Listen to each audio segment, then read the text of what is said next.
Dahil nga ngayong umaga mga guys, birthday ni Tito Freddy. Asas! Dami-dami na luto ni Papa. So, ambot lang. Ano rin siya man? Basta gisagol-sagol. Yung lang ni...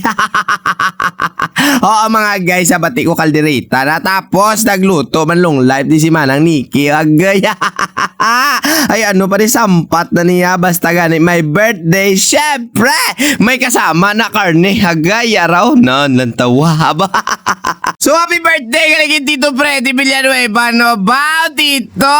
Bao, thank you so much. Kita halin sa unang pagsulod ko dito sa may shop. Hasta subong. Ay, never kita ko nabati si Musang. Hindi! Oh, muna, blah, ba? Luway ko nakabati siyang kigan kami. Bao, grabe ginang pagpalangga. Mga guys, sa amon. Labi na gid sa akon manghod. Oo, kaglabi na gid sa akon nga anak. Grabe nga pagpalangga na nila ni Tita Toto, no? So, subong adlaw. Dahil kaarawan niya, syempre, kanta tayo ng happy birthday! O, di ba la? Lapakakanta ka ni Uyup na, yambot na lang gida. At dahil nga birthday ni Tito Fred mga guys, syempre, ang mahambal ko lang sa kanya, Tito Fred, nakabalo ka na, stay healthy, palagi ka lang gwapo ha, and then sabi ko sa iyo ha, patubuin mo yung buhok mo para makapa-barbers tayo. Oo, Tito, pagwapo perme para at least si Tita always happy, bago ya. Alaban-laban, may sulisit naman ikaroon sa bulsa, ya mga guya. Kabay pa, tungan mo ko to ha, ayambot na lang gida. So nakita nyo naman mga guys, syempre kain muna tayo no, bago tayo magwakal-wakal da. Syempre, amo ginasaya basta ka may birthday kaon, was-wasin na tudo.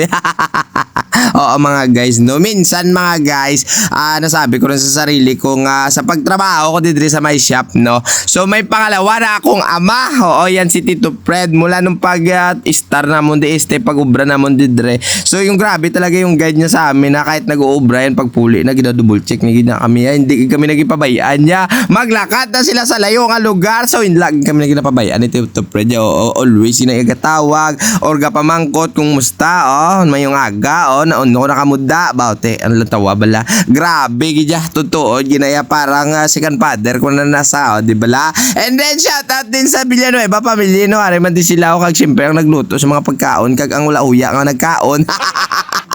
Aray man de, yambot na lang gid. So mga guys, danay kung may mga amo ka mga pareha sini kagwapo bla, hindi na saya si Tito Fred ang ginamit lang ko, amo na kagwapo no, di bla? Hindi nyo gid pagpabayaan ha, ay totoo na hindi na amo ang pagkabig namon sa iya kay siyempre parang tatay na rin, di ba la? Mapinlanggaon kag siyempre hindi dalok.